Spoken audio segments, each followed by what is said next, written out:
کہنے لگا پیٹ خراب ہو گیا تو آپ ذمہ دار ہیں۔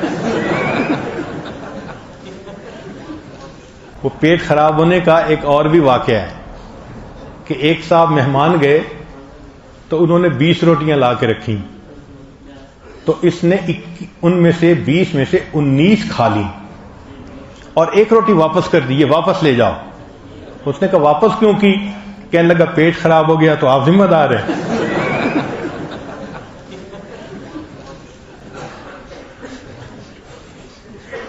تو 19 سے خراب نہیں ہوا، 20 سے ہو جائے گا۔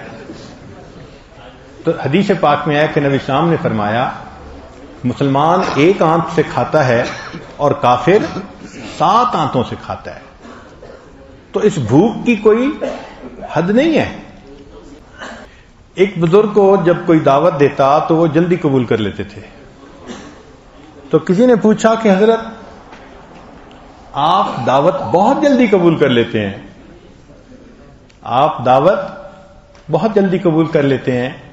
تو فرمانے لگے میں اس لیے جلدی قبول کر لیتا ہوں کہ میں وہاں جا کر جنت کے کھانوں کو یاد کرتا ہوں کہ کس طرح اللہ تعالیٰ بلا مشقت جنت میں کھلائیں گے، اللہ دنیا میں بھی بلا مشقت کھلا دیتے ہیں۔ اب بتائیں کہ مہمان دعوت کو اس نیت سے قبول کر رہا ہے کہ میں دعوت قبول کرتا ہوں، میں ان کے ہاں جاؤں گا، میں جنت کے کھانے کی نعمت کو یاد کروں گا۔